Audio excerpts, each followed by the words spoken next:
All right, here we go. Good. All right.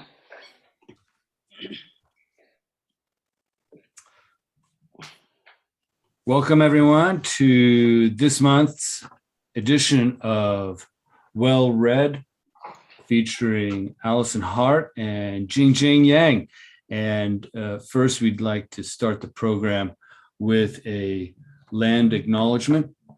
We acknowledge that the city of San Jose is made up of the unceded territory of the Muwekma Ohlone tribe, who trace their ancestry through the local mission system. We remember and acknowledge that this land was taken through violence and dishonesty. We remember the connection the Ohlone people have to this region and give thanks for the opportunity to continue to live, work, learn, and pray on their traditional homelands. Let us take now a moment of silence to pay respect to their elders and to all Ohlone people of the past and present.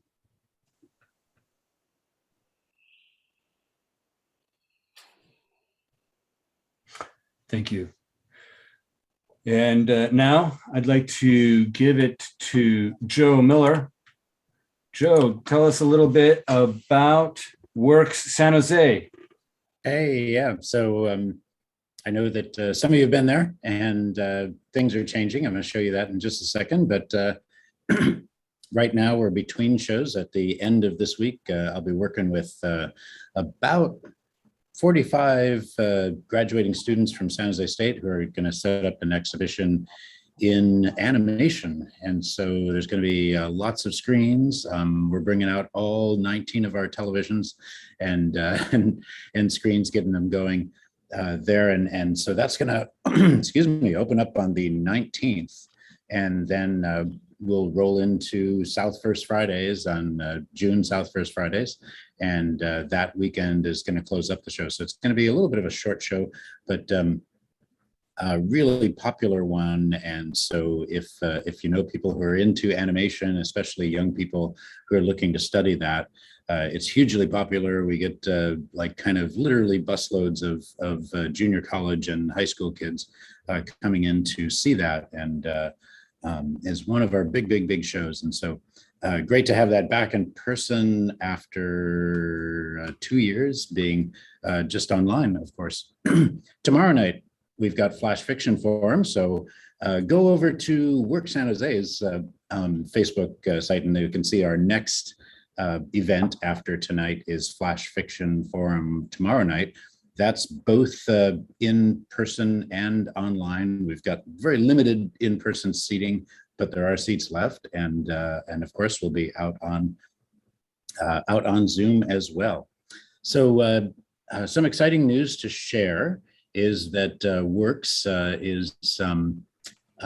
is coming along as far as the home. Here's a little bit of history for you guys. This is the current site. The way that there in the background, Stephanie Battle and I found it about let's see, like 12 years ago, I guess. And so it was like this terrible little storage area, just, you know, mostly empty, but had expired soda in it that you're looking at there. That was the before. Here's what we built there. And here's a little bit of before looking the other direction at the expired soda. And there's looking at that direction nowadays.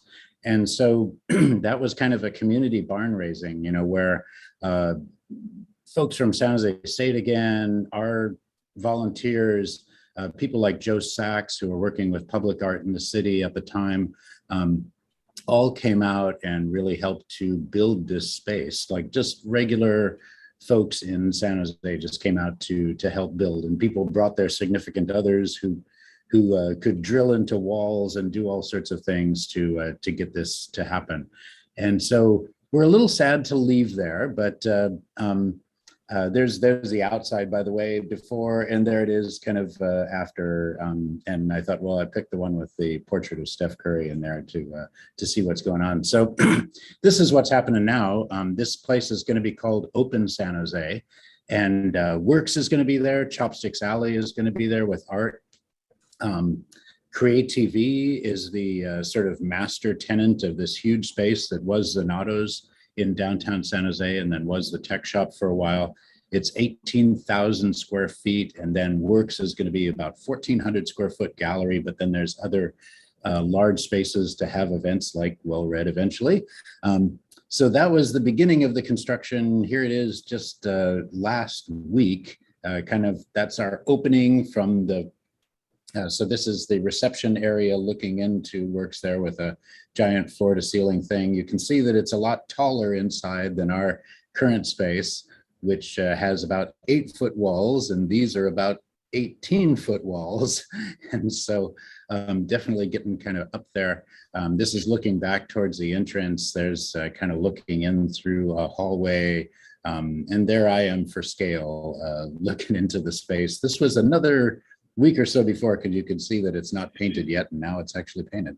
So so that's our very exciting news right now, is that's under construction. We're getting, like, weekly we get a little delay communicated to us, and got one today. So we're probably not moving in now until maybe August. So we're looking at potentially then September or so to start really welcoming guests in. We're going to have a giant opening kind of party with all of the organizations that are there, including San Jose Spotlight, the Silicon Valley African American Film Festival is going to be there. All sorts of things that are just like really exciting to be in the building with. And so we're all of us who are organizations there are going to come together for a big opening in November. Not, that'll just be the opening when we're ready to open together. We'll be open before then, but of course, pay attention to our progress on Facebook, find us on Twitter, find us on YouTube. Well, yeah, YouTube a little bit, and and Instagram. I was trying to think of. So almost all of those places we are just Work San Jose. So /Work San Jose, all one word, and you'll find us at all of those platforms, as well as, of course, our website, worksanjose.org. And if you can't type all of that, just type worksSJ.org, and that'll send you there too. So thanks in advance to our readers here tonight. We're really happy to support this program and to support Rob and what PCSJ is doing. And thanks for being here, and giving you back to, well, he's there for me. He might be over there for you. Rob Bessage. All right. Thank you, Joe. Okay.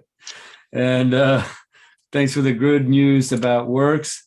And now for some words about our sponsors and supporters. Poetry Center San Jose is a member-supported organization and is funded in part by grants from Applied Materials Foundation, the City of San Jose's Office of Cultural Affairs, Knight Foundation, Poets and Writers, Silicon Valley Community Foundation, SV Creates, and also in partnership with the County of Santa Clara and the California Arts Council, and generous giving from Ann and Mark's Art Party and Brandenburg Family Foundation. We've got some upcoming events at Poetry Center: Poetry Exchange, Sunday, May 15th at 1 p.m. Then Thursdays, May 19th, 7 p.m. Bachelor, Saturday, May 28th. This is a program in Hindi, bridging communities in here, Santa Clara County, as well as New York and London and Pune in India. And also we have Sejura release party Saturday, May 29th at 1 p.m. And Sejura also accepting submissions for its 2022 issue. And I'll have information in the chat about how to submit. Red Wheelbarrow Poetry Prize, also accepting submissions. Final judge is U.S. Poet Laureate Emeritus Juan Felipe Herrera. Prize is $1,500, $250, and there are more offerings, more information about that in the chat. And also our Santa Clara County Poet Laureate Shaka Campbell is now accepting poems from youth poets, K through 12. for the anthology In Your Words. And more information about that to come in the chat. Also, we have our Santa Clara County Youth Poet Laureate, Anouk Ye, and she has a program, Writing Towards Justice, a poetry anthology featuring the work of incarcerated young people. Submission guidelines also to be in the chat, and we'd greatly appreciate spreading the word about that project as well. So now for our featured guests, Jing Jin Yang, followed by Alison Hart. Jing Jing is the first immigrant poet laureate and the first ever reelected poet laureate for 2 consecutive terms, 20 to 22, for the City of Cupertino. She was the grand winner of the citywide Celebrate Creativity Poetry Contest 2017 with her poem Logograph in memory of her grandfather. Also, she won the Cupertino Library Foundation Grant in July 21 for her outstanding achievements as poet laureate. Her English and Chinese writings have been featured worldwide in Celebrate Creativity Anthology, Redwood Forest, City, Headline, Cupertino Scene, and Changsha Nightly Post. Born in Changsha, China, Jing Jin Yang earned a bachelor's degree in fine arts and a master's degree in science. She worked for Fortune 500 companies such as Adobe and Apple as a software engineer when she first moved to the Bay Area. Now she lives in San Jose. Some words about her work. Her first bilingual poetry collection, Flowers in My Dreams, was released in March 22 this year. The book presents 2 copies of handwritten letters, one by Chairman Mao to her grandfather, and another by Chairman Hua to her father. As a young eyewitness, the poet watched how the Cultural Revolution impacted her family and many lives before she migrated to the States. This book portrays the story of how a first-generation immigrant Asian American woman has struggled between the 2 cultures, raised a child on her own, strived to shout out for freedom, and eventually reinvented herself as a poet laureate. Please now welcome Jing Jin Yang. Oh. Thank you so much, Rob. Thank you, thank you, thank you. And I'm just so honored to be here. And thank you, Robert, Joe, Well Read Program, and Works San Jose Art and Performance Center, and Poetry Center San Jose.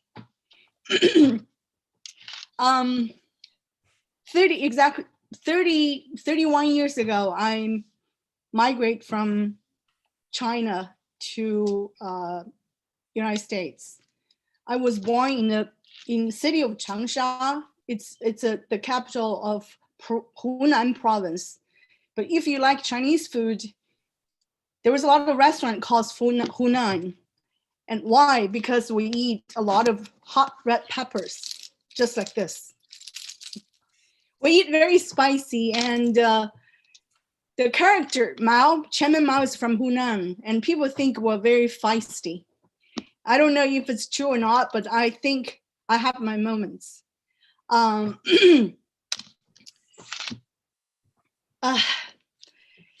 was just telling the story how miracle it is. In 1986, May 11th, I attended the first provincial-wide poetry event in my hometown. That was my birthday. It's here, it's tomorrow actually. And 36 years after, I'm sitting in Willow Glen, San Jose, reading my own poem. So what is the odd?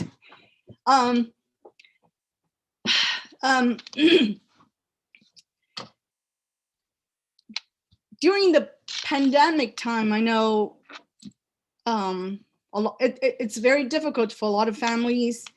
Everybody's going through some difficult times, and same happened to me.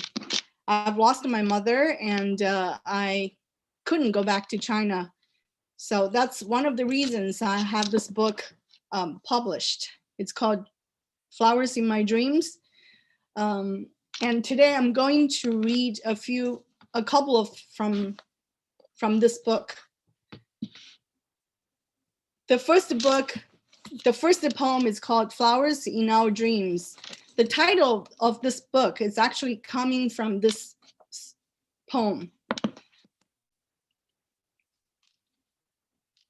Flowers in Our Dreams.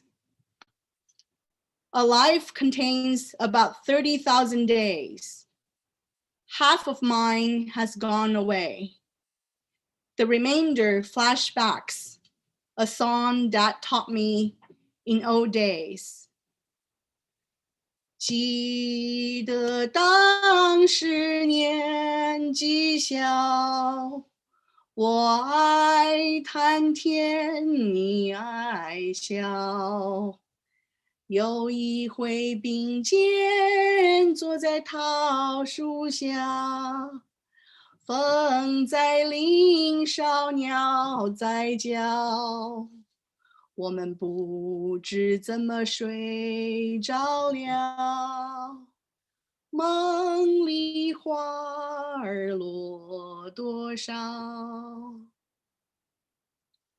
I remember when we're little, I love to joke, you love to laugh. Once we sat side by side under the trees. Wind chimed through the pink blossoms while birds were singing. We fell asleep somehow. How many flowers fell in our dreams?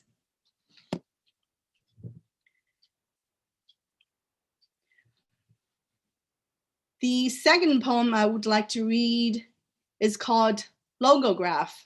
Rob just introduced. For a long time, actually, even I know Rob probably 5 or 6 years ago, through the Poetry Center San Jose, I was just a poetry lover and goes to a lot of poetry events. And I started calling myself a poet after this poem won the first place. So, Logograph, a tribute to my grandfather, Yang Shuda. Grab a handful of Chinese characters, toss them into heat, erupt them into lava, cast them into my poetry. Black script on white paper, brewing and diffusing the stem, flaming in red hot orange, whilst our ancestors sharpen the stone, paint their fairy tales, engrave the memory on turtle shells, in cattle bones, scattered with the sparkle splash. Scripts started before time, blistering of blood and sweat. With the stem or pebble, it rocks wolfskin and rolls into human history.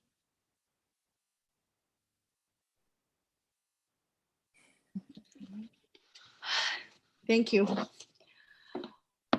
One of my poems, as I said, the book is, I have 7 chapters. The first chapter was a tribute to my mom. The second chapter is to my dad. Third one is to my daughter. And the next one I'm going to read is for my mom. Hometown snowfall. From my hometown sky, the first white goose feather snow falls. My sister-in-law sent me a video. At the same time, rain drizzles murmuring outside my California window. The rain is whispering tears, I know. Our mother left us 7 months ago. From my hometown sky, the first white goose feather snow falls. 1,000 goodbyes stuck in my throat. I carry my mother in my heart everywhere I go. At the same time, rain drizzles murmuring outside my California window. Rain and snow fluttered from 2 continents of the globe. Home out of reach, soul rippled out of hollow. From my hometown sky, the first white goose feather snow falls. If the quarantine was suspended, I'd fly back tomorrow. Quarry fluttering, flow in the green grotto. Ox ear, I'll see you soon. River Xiangjiang and mountain Yuelou. Home is standing at the edge of my dream. I won't let go. The remembrance, a precious cargo. From my hometown sky, the first goose feather snow falls. At the same time, rain drizzles murmuring outside my California window.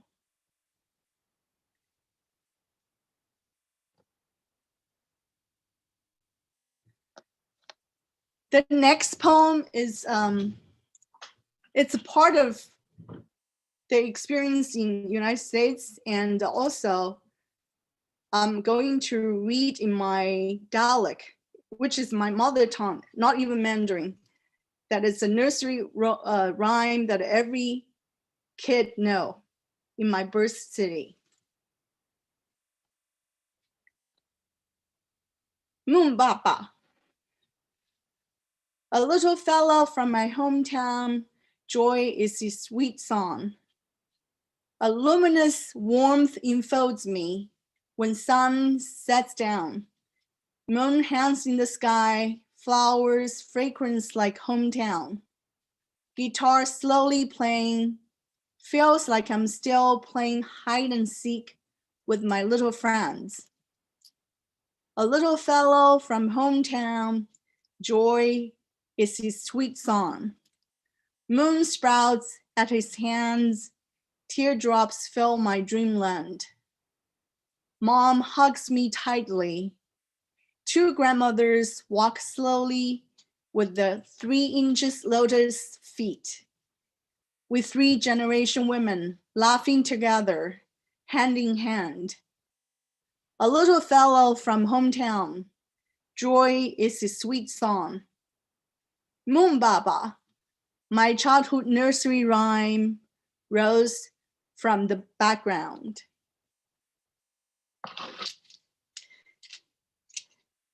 月亮爸爸兜里走过嗲嗲，嗲嗲出来买菜，兜里走过来来出来小把小杂糍粑，糍粑叠的井里点着大妈，大妈伸脚点着细球。西球上去，点着板锯，板锯咕咕咕，火山炒豆腐，豆腐一不炸，火山炒粑粑，粑粑一不壳，火山炒菱角，菱角溜溜尖，火山望到天，天上4个字，火山放到10，石油放到2，抓到火山看脑壳。Grandpa sits in the belly of the moon. He comes out for groceries that is green. Grandma sits in the valley of the moon. She comes out to embroider a rice mochi donut. The rice mochi donut falls into the well and turns into a toad. The toad stretches his feet and becomes a pika magpie. The magpie goes up a tree and becomes a turtle dove. The turtle dove swoops coo coo coo that makes the monk eat lots of tofu. Tofu tasted like a mouthful of crumbs. The monk eats a big pizza crumbs. The pizza gums tasted like a mouthful of shells. The monk starts to try water chestnuts. The water chestnuts are slippery and sharp. The monk looks at the sky. 4 words written. You've done something terrible. The monk does something terrible. He's captured and his head is about to chop off. So,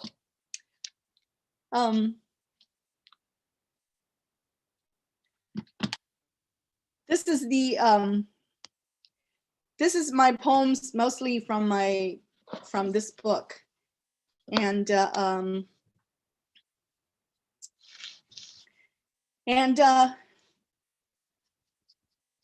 will read.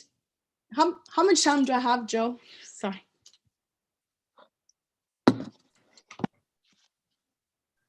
You've got about another 10 minutes, 15 minutes. You're good. Okay.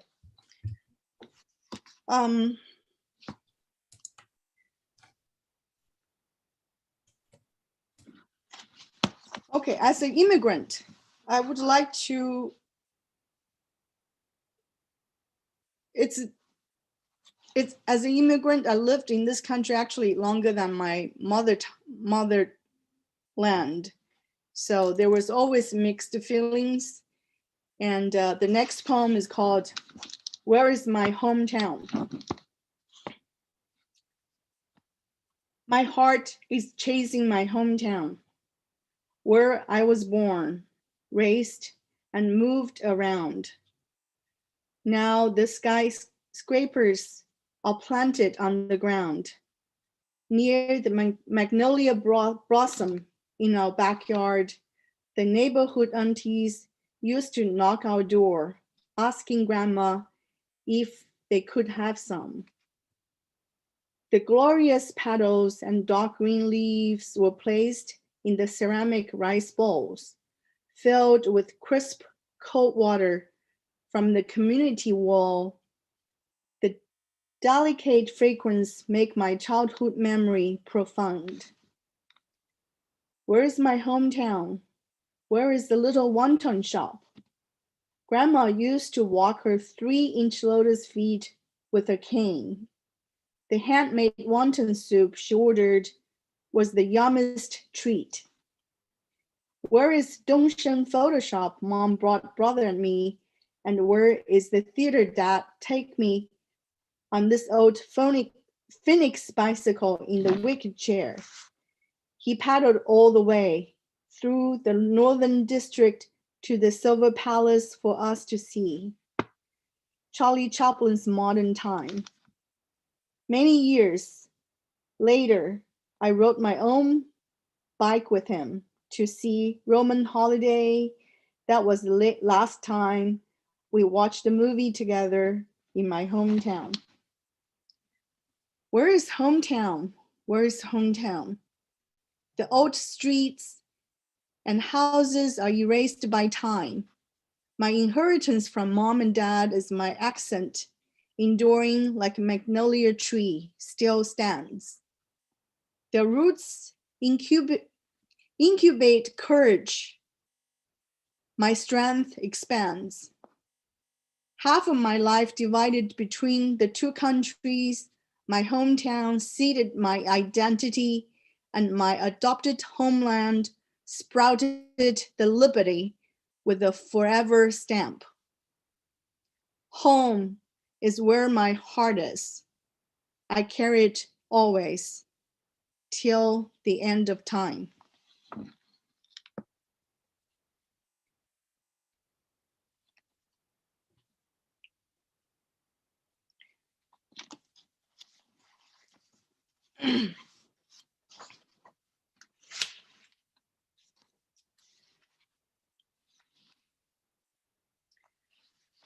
The next poem I would like to read is Meditation.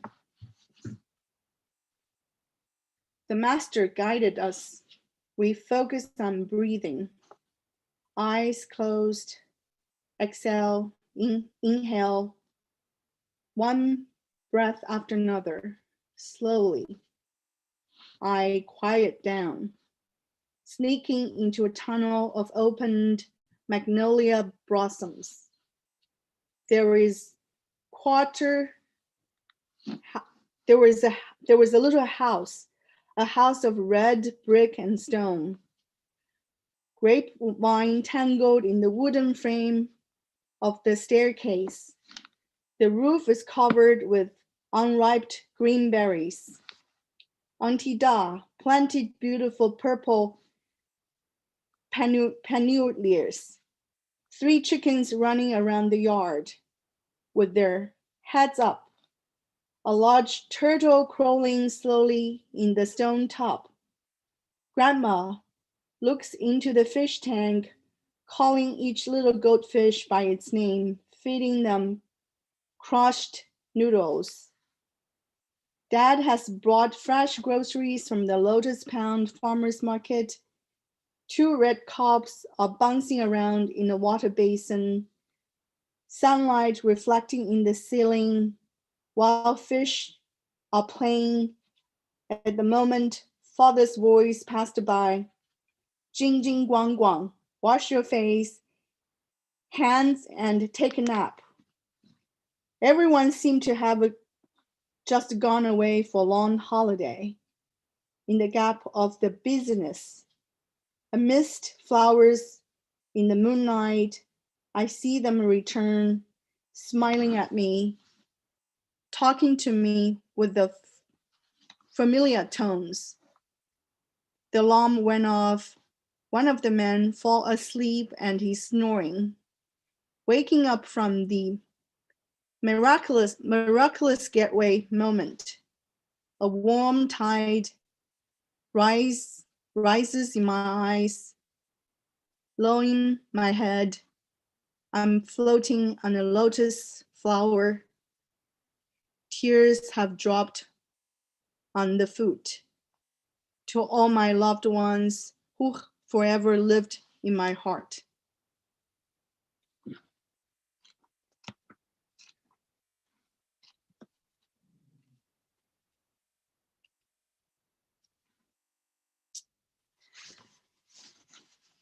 The last one I would like to read is called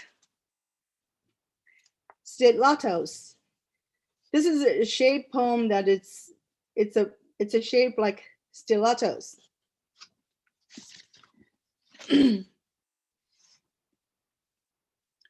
A pair of stilettos make me feel climb to the top, for I am pretty short, only 5'2". I had to look up when I spoke, not able to look at them eye to eye. So I shopped nonstop till I dropped for heels, and I own more than 100 pairs of stilettos. One day, my feet shouted at me, "It looks sexy already, master, but with big, annoying blisters. It is self-harming and easy to fall. Unlike grannies and in old days, we don't have to become those 3-inch golden lotus bond feet. A pair of heels grants empowerment. A pair of flats provides all-day support. A sense of self-worth gets to stay grounded. A contented mind, indeed, is a perpetual feast.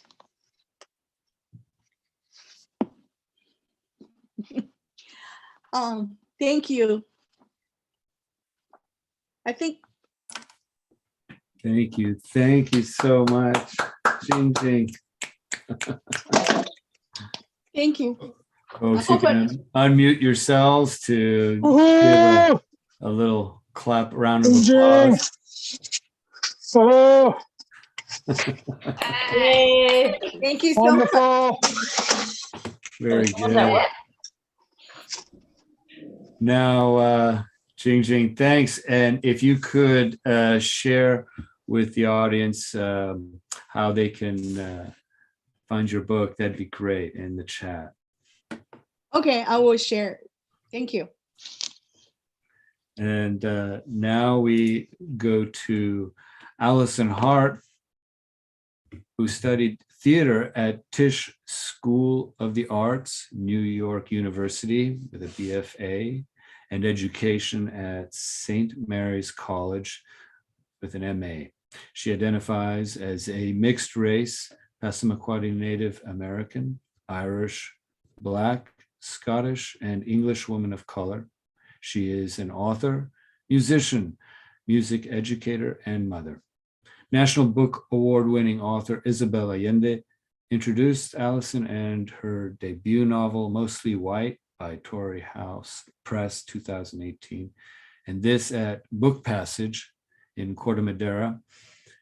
Isabel Allende praised Mostly White as, quote, so compelling it gave me goosebumps from the very first line.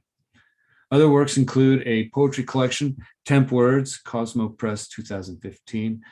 Recently, Alison released 2 original songs, Surrender and Buildings or People, under artist name A-H-A-R-T,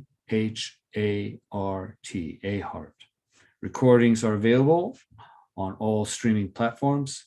Hart is currently working on her second novel. For more information, you can go to linktree/A-Hart-Works. This will be shared in the chat.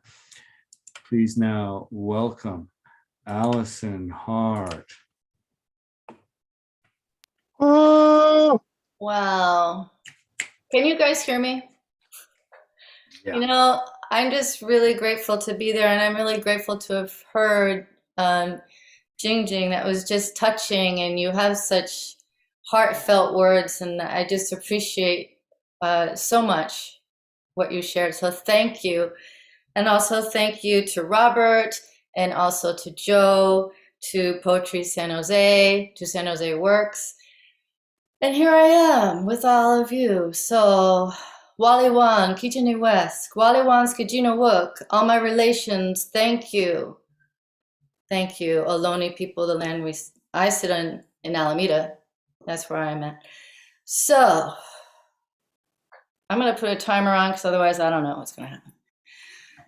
I wrote a poem this morning, and I was thinking of my mom, and I was also I've been feeling, even with everything going on in the world, I have been feeling relaxed, and that's really kind of new for me, and I'm riding it, and I'm loving it, just a sense of peace, and that comes with age, and I'm really grateful to have it. So this is a unedited, kind of off the cuff. Here it is. It's called Cull. I've been enjoying my peace, relaxation, even boredom, culling it like precious stones to hold for those days of excitement, crowded conversations, even fear. This pause, longed for, fought for, pause. A limbic brain reset, a generational reprieve from flight, fright, float, freeze, fight. What your mother went through was much worse than what Alison wrote. My aunt in Maine told my sister, and I will never tell you the details. My sister doesn't press her, replies, we knew. We all knew what Mom went through was bad. We all felt it. My mother wound herself up tight so as not to spill over any hardship to us. Consequently, Silence speaks louder than any words. Her grief, her caution, her grace, and unspoken rage, a generational interchange, interest rates high, recovery, a lifetime.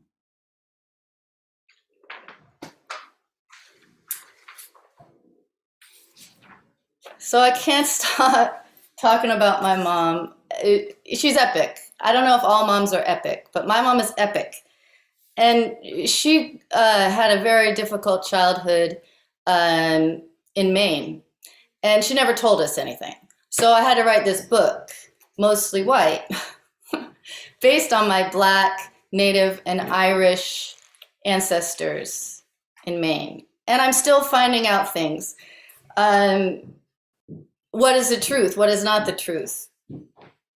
A lot of this is based on history, oral history, and then my imagination. So I'm going to start with Emma. All right, so here's a picture of my great-grandmother, Emma. She's Black and Passamaquoddy. This is her. She has an American flag wrapped around her. This is her daughter. That's my great-grandmother, Emma. So I didn't know anything about her. But during the time when she was about 11, there were already residential schools. They were already kidnapping Native children and forcing them into residential schools. They were tearing them from their families. So this is Emma. She begins the novel after a little forward, but she pretty much begins it. It's Washington County, Maine in 1890. And the title of this chapter is Snake. They beat me. I tell you, that's what they did at that school. They beat me. School. If I spoke my language, ooh, those nuns would get so mad, called it the devil's language. And Sister Ann, oh, she'd get the switch. Everyone's eyes in the class widened, turned to me. I didn't care. I was tough. I was too tough for them. Already 11. They beat me and I didn't cry. Tried to beat the Indian out of me. Only good Indian is dead Indian. Kill the savage, save the man. Take me to the front of the class and with that switch, smack, smack, smack until I bled. They couldn't get to me. I made myself real small, so small no one could get to me. It wasn't me they were beating. They couldn't get to me. That's what any one of you will get to. You speak the devil's language in here. Sister Ann props the switch by her desk. Silence in room. I'm a lump on the floor. My brother, he is the only one that can see me, that small pebble I've become. Joe wipes his eyes. Joe, don't cry, silly Joe. You know she didn't get to me. You know that little Joe, little Joe. My head is face down. I can see the cracks in the floorboards. Smells like dust, cold dust. Get up, you little nigger savage. She sounds like a snake kissing. Savage. I said get up. I get up hissing. She is a snake. I stamp my foot bent low. They know. The class knows. They want to join the dance like we did back home. They shift in their chairs. I move around the room. Sister Ann shouts, you come here, you little savage. I swerve past her in between desks. I head towards the door, the open door. Why aren't the children holding my hand so we can coil up like a snake? I smell sage. A rattle shakes. I go towards the door. You come here right now. She gets the switch, stomps towards me. I turn towards the door. The children bang on the desks. The beat of the drum, the beat. That's Emma. Woo. All right.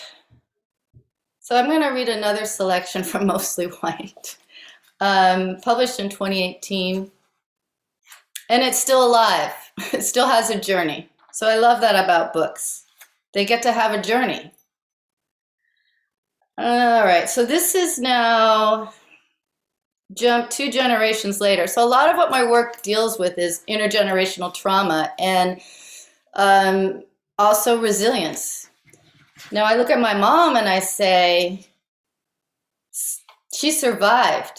She survived. That was her resilience. And we used to always say to her, Mom, she's a writer. She was a poet. We used to say she was a scholar. She was a humanitarian. We used to say, Mom, why don't you write about, your child? Why don't you write about your childhood? She would, no. She survived it. So then I can write for her. So this is Margaret. She's Emma's granddaughter. It's Portland, Maine, 1941. She's about 5, and she's witnessing the breakup of her parents. Her father is Black. His name is Henry, and her mom is mixed Passamaquoddy, Black, and a little Irish. Her name is Delia. The title of this passage is Silver Cups. This is Margaret. I remember the song playing on the radio when my father left. The bells are ringing for me in my gal. My mother screaming at him in rage. The twins in saggy diapers holding onto the edge of the crib. I stand next to them with eyes wide. My father, tall, Black, elegant. That's it, Delia. That's it. I am not going through this again. He reaches for his hat by the door. Mother in a white slip holds a drink, swaying as she walks. You can't leave me. You can't leave me here. I stopped singing for you, made you those babies.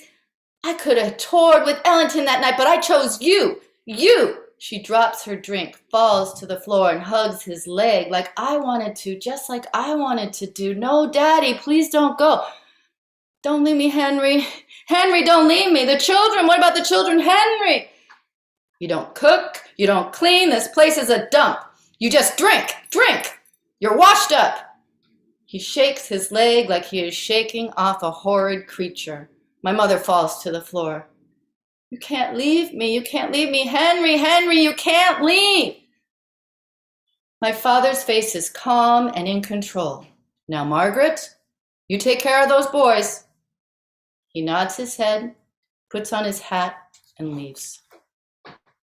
Mother throws her glass at the door. You bastard! You're all alike. Glass shatters, door shut, father gone, twins crying, sagging diapers. I am 5. My mother scans the room. I cower. It was you. You, Margaret. He left because of you, because you are a bad, ugly girl. She staggers after me. I run and hide under the couch. You come here. She grabs for my limbs. I hide way in the back of the couch and press against the wall. Across the room, the twins wail so loud enough to get her attention. Shut up. She gets up. Shut up. She runs to them, and I quickly roll out from under the couch. My mother lifts her hand to smack them. I stand between her and the crib, as tall as I can be, and she smacks me so hard again and again. Shut up. Until she is a pile on the floor again. The white slip, the shattered glass, the twins whimpering, the radio still playing. The bells are ringing for me and my guy. In between my mother's cries, I can still decipher the melody.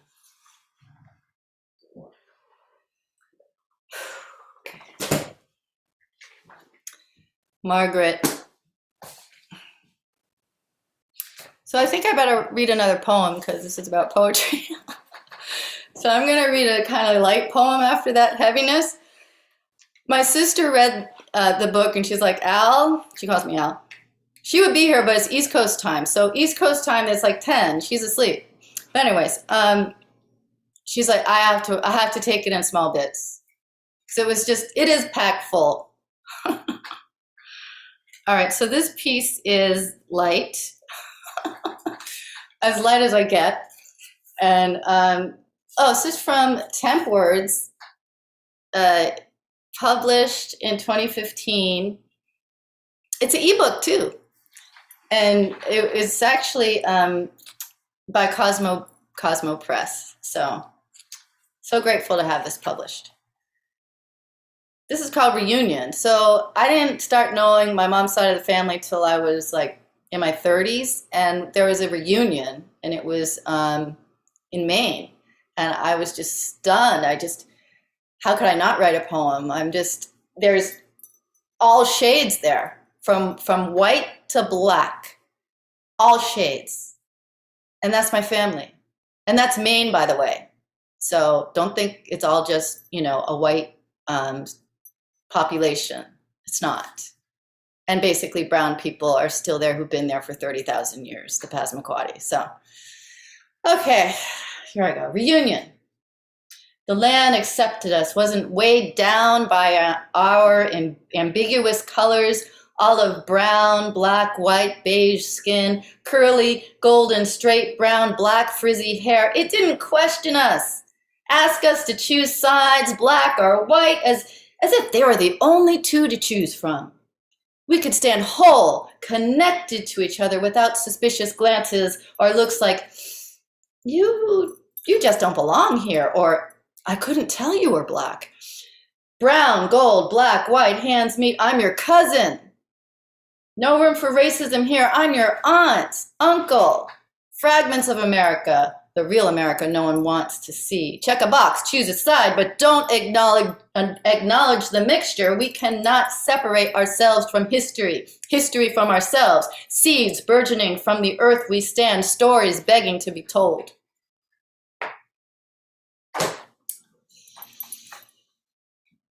So I feel like I'm DJing my work. It's like, okay, I'm gonna come on.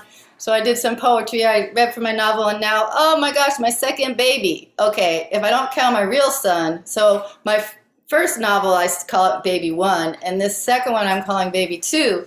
And I'm so excited to read from this. I'm getting the final edit from my editor soon. So they're researching my family. This is Augustus Freeman, George Augustus Freeman. He was a Civil War veteran. He was black and also Native, like all my ancestors pretty much. His father, Peter Freeman, his grandfather, was enslaved in Ipswich, Massachusetts. Now, I found out with my sister, who's asleep now on the East Coast, we went and we saw the very house that Peter Freeman was enslaved in. Turns out, ironically, John Updike, the writer, it was his house. But this is where my ancestor was enslaved. Now, my ancestor was also Wampanoag and black, okay? But then the only way he could get out, and a lot of blacks did this, is that he fought in the Revolutionary War. He fought in the Revolutionary War, and then he brought the family to East Brunswick, Maine. And there, the Freeman line started. So this is Augustus Freeman. He falls in love with this woman he meets, and he rescues her. She's a runaway. It's during slavery. It's about, let's say, late 1850s. Okay, let's say that. She's in a field and she's running away from her enslaver, right?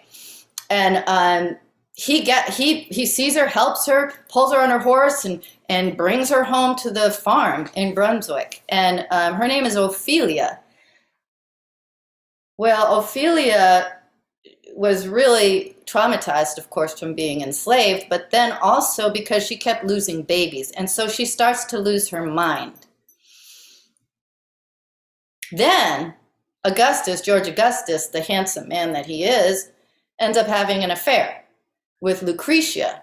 So this is a scene with the character George Augustus, Ophelia, and Lucretia, and also Lucretia's now daughter, Eleanor, which is Augustus's baby. So scandalous. Oh, I have the date here, 1864, so that's where it is. And we're in East Brunswick, Maine. This is George Augustus. I've never read this before. Okay. Every night, the same dream. Ophelia awakes, seething like a snake ready to strike. How did she know? I tell you, women are strange and powerful creatures. And yes, I lied to keep. I lied to keep the peace. There you go with your crazy dreams again. Only thing I got in my hands is you and the crates I load off the ships. Best you get back to sleep now. She turns over and curls her body in a tight ball at the edge of our bed. On market day, we set up at our usual spot. Lucretia saunters by our cart in her fine silk dress and hat. Eleanor stretches her stubby arms to me. Lucretia picks up a tomato, turns it over, then places it back in the cart. Not ripe enough. She locks eyes with Ophelia. Sinful woman! Ophelia hisses. Lucretia pays her no mind, gathers Eleanor from my arms and strolls off. Will, that's their baby, tugs on Ophelia's apron. Who's that, Mama? He asks Ophelia, and she turns to me like a wolf about to bite. Augustus, you tell him who she is. And she unties her apron, hurls it in the cart, and storms off. Woo! Woo! I find her howling on the lake. Ophelia, come back. You will catch a chill. It isn't anything, Ophelia. Woo! Her howl reaches the stars. Wolves howl back. My boot slides on a rock. Gotta get her before she goes any deeper. What have I done? What have I done? I grab her tiny waist. She flails, scratches my face, trembling. I pull her to shore as she bays to the moon, thrashing like a fish out of water. Will's hand curls in hers. He refuses to leave her side. Julia tends to Ophelia with tonics and herbs. This my fault? I gotta keep providing. She'll pull through. Dying is hard, sometimes quick. The spirit ready to give up its shell. Other times a long drawn-out hell. Ophelia refused it, then succumbed to it. An all-out tug-of-war. She braced herself against imaginary whippings, shielded her face from phantom blows, yowled so loud for babies torn from her, and lapsed into coughing fits. The evils of slavery right there in my angel's limbs, my angel's gut-wrenching pleas. I tell you, my blood boiled for all they did to her. Her mind not right. Evil too powerful for us to heal. When she stopped recognizing Will, I knew it was soon.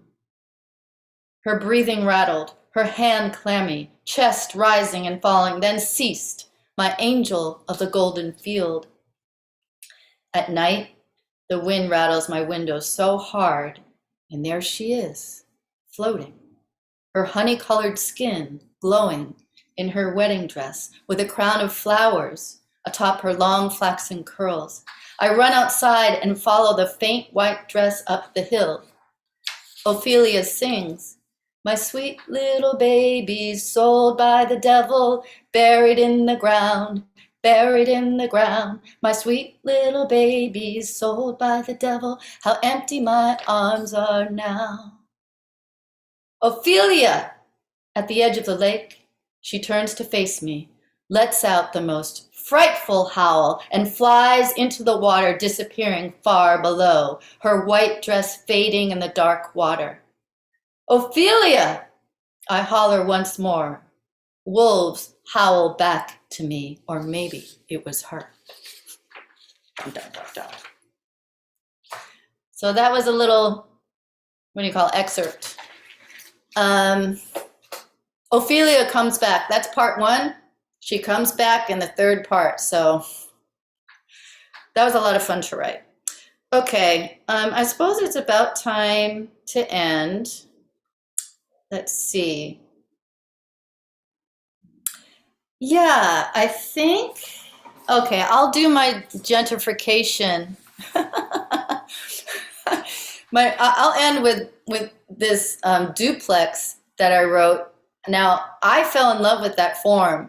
Jericho Brown, the amazing poet, former Poet Laureate of America, created this incredible form. I just fell in love with it. And so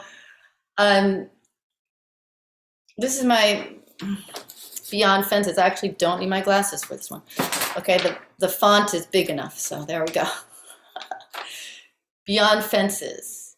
This body called home, yank out fence post, honor 4 directions. What 4 walls bring security, waves can't rush. Feet in sand, facing Yemeya. Sun, wind on face, standing on edge of a circle. I longed for a duplex, duplicitous bidding. Got $1 million plus? Flip, flap, flop, this building is my God. America's God from the onset. In the 90s, there weren't tent cities in the Bay Area. Colonization recreates itself on city pavement. The Ellis acts to protect property at all costs. The cost of America's poisonous mythology. Beyond Fences, this body called home. Thank you for your attention. Wuli Pamasun, that means to walk in a good way. I thank you for all your careful listening. Thank you so much. Wow, thank you, Alison. Folks, go ahead and unmute and give a round of applause. Thank you. Wonderful. Thank you. Thank you, Olivia, for coming. That was very nice. And a question, if you don't mind my asking, Alison and Jing Jing, and that is in writing the works that you shared, was it a challenge because other folks relations are involved where their voices behind you or in the work are challenging you to say, not share, to be more private about it, to refrain from telling their story, to, if you understand what I mean, I could rephrase the question. There's stories that I'm writing now, and difficult to share because folks are still alive and they will have a hard time with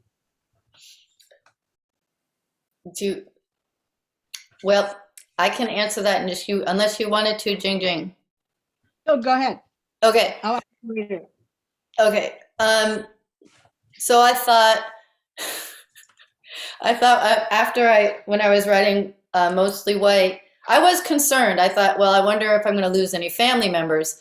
And I didn't. In fact, I gained them because I did a reading in Portland, Maine, and invited people, and all these cousins came, people actually from Michigan, cousins I've never met before. So I actually gained a family.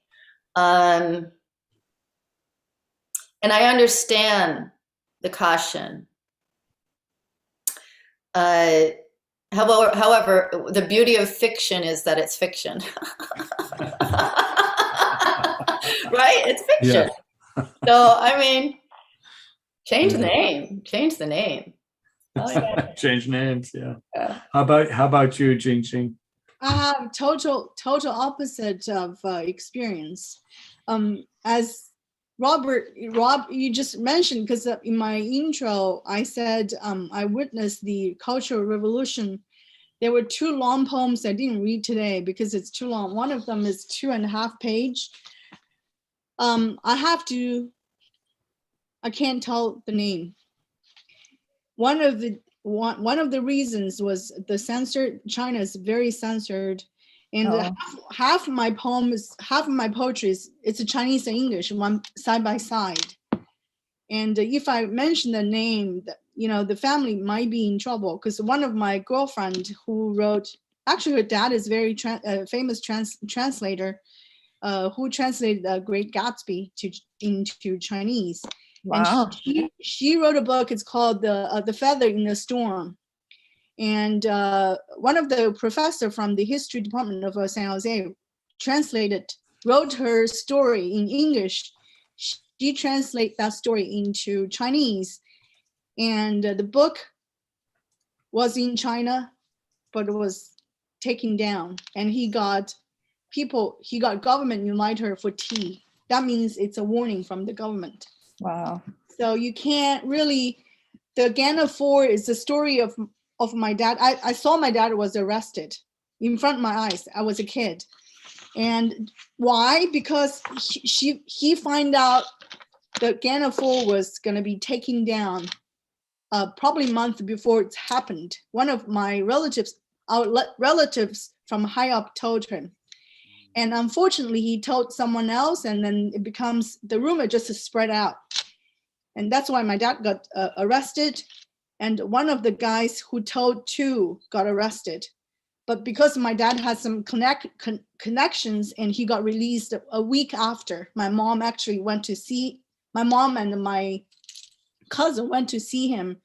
And the people say, you really don't have to come here because he's going to be released soon. So my dad was really cocky. He said, you guys took me to here with a motorcycle. Now you have to take me back by motorcycle, which they did. But his friend, unfortunately, was almost died in the prison. I think I heard he was released. Soon after he was released, he died because he was in jail for a long time. So that's the tragedy, because the tragedy of speaking the truth or hiding the truth or cannot speak because you're going to get punished. Sorry. Yeah. Yeah. It's terrible. Thank you for sharing, Jing Jing. Folks, if anyone has any other questions, feel free to share in the chat. And then I'll go ahead and take this moment to say that we have an open mic now in a few minutes. So if anyone wants to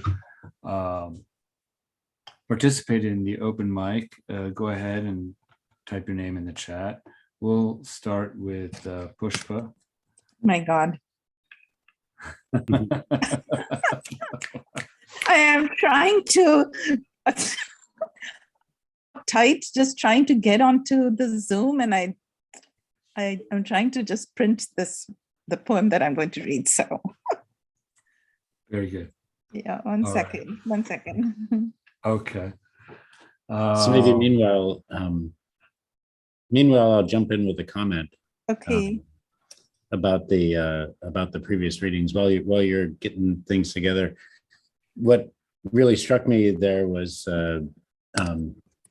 that phrase from Alison, "The only good Indian is a dead Indian," which visiting Michigan, I saw on a bumper sticker on the back of a pickup truck. This was when my wife was teaching at Michigan State University. My family came from the Upper Peninsula, the UP. I was the first person born in California, and my family allied very much with the Menominee Nation in the UP and Wisconsin. Much as now many of my relatives are Filipino, Wow. relatives of my family were Menominee, because of intermarriage and that sort of thing, and was a really like fantastic thing growing up, but also understanding that bizarre animosity towards that, which just I just want to say thank you to Alison for sort of reminding us of that this bizarre duality of this land and our nation, and our peoples, and how we are so interrelated, yet so many people at odds with the real history. So thanks. Wow. Yeah. All right. We'll move to now the open mic, and first to the mic, please welcome Pushpa McFarlane. Come on down, Pushpa. Okay. I just wrote this poem, and I put it on Facebook, but I couldn't find anything because I was having trouble even getting onto the Zoom. So I'm just going to read the same thing. So let's see. Am I on the mic just now? I can't even see. You're perfect. Okay, sorry. This is called A Quiet Place. And I put this on Facebook because, I have family and all that. And so it was for Mother's Day. And so I'm just going to read this poem. It's called A Quiet Place. My mother passed away a few years ago. Too many events had come up following her demise, and I felt I had no time to address or deal with her loss. I still use her room and lie on the bed she lay on, as if the sheets would speak to me, convey the dreams she must have had. I watch as I lie awake the green-gray chest of drawers I inherited from a close friend, something he'd been presented when he first immigrated here. It must be 100 years old now. I think of all the things my mother kept in that chest, her silk saris and blouse, sandalwood soap placed here and there to keep her clothes smelling fresh.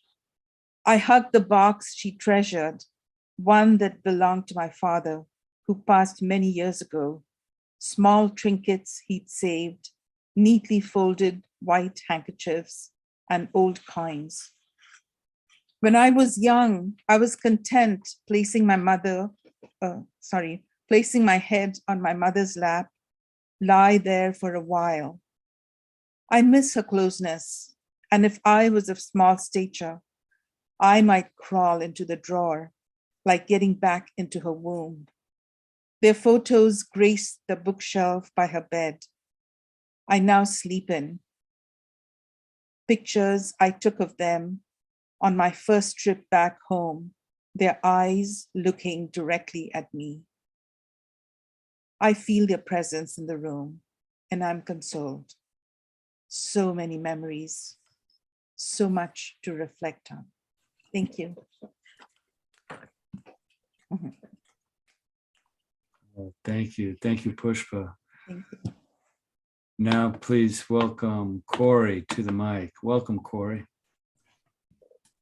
Thanks very much. So recently, my wife and I were doing some house sitting at my sister's, and we watched the movie CODA, which stands for Child of Deaf Adults. Oh. And so in this movie, there's a song featured by Joni Mitchell, who, and if you know this song, you'll see that it's heavily influenced by that song. And I just wrote this yesterday. It's called Let Go.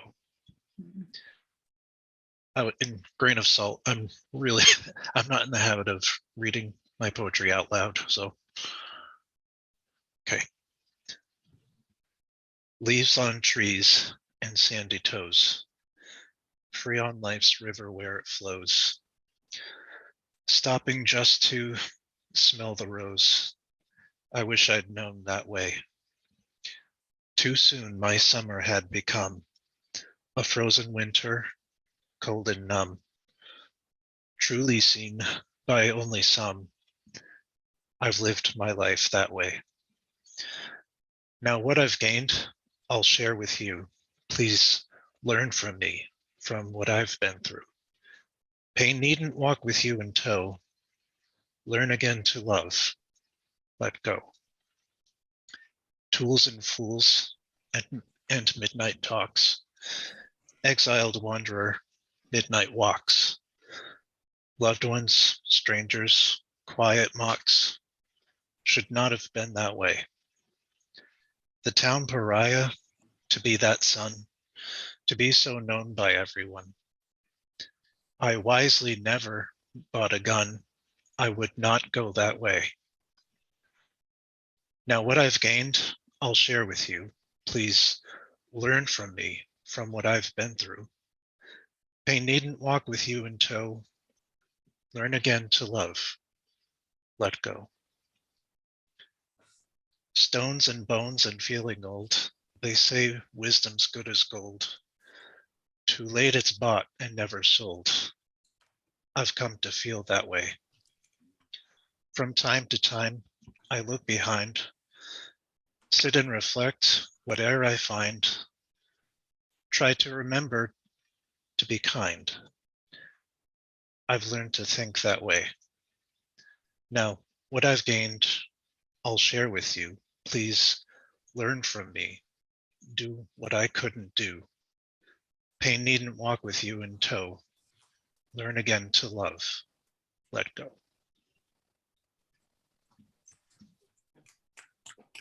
Mm. Thank you, Corey. Thank you. Oh my. And thank you for joining us tonight. We have on deck to close the show, Larry Hollis. I'll throw in a poem here. This is an occasional poem. And it's titled On the Campaign Trail. The white Trump hearse now on the move in Houston, Texas. Detail the Biden-Harris bus. And from shotgun, someone bullhorning, collecting Democrat votes, one dead stiff at a time. The motorcycle officer throwing a thumbs up, a clear to move against the light. 3 kids across the street, already at work, trick-or-treating. Black Panther, Thanos, and Notorious RBG, wearing surgical masks, except a little girl who stretches it under her chin as she laughs while swinging her claw hammer. Oh, gosh. Okay. That's what we ought to expect, I think. Oh, God. Thank you. Okay, Larry, come on down and take us home. All right. I'm going to read one I wrote today. You're going to lose me because, oh, come on. Showing me ads to get to this app. You're good. We can hear you. All right. All right. This is called Grandpa's Doppelganger. Every time I went to a family reunion, people would come up to me and say, "You must be Harry's grandson," or "You look just like your grandpa." It was strange that Mom's aunts, uncles, and cousins knew who I was, but I didn't know them. I didn't know Uncle Bert, Grandpa Harry's brother. Bert had adopted my mom's family emotionally after Grandpa had died young. I was part of the adoption. I was one of his grandsons. If I was Grandpa Harry's doppelganger in looks, Bert was Grandpa's doppelganger in kindness. Most of the family members had something Bert had cross-stitched for them, whether it was something that hung on the wall or stitched into our hearts. God had something beautiful he had made.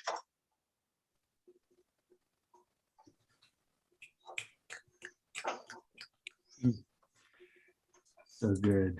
Thank you. Thank you, Larry. And thank you all, Pushpa and Thank you so much Corey.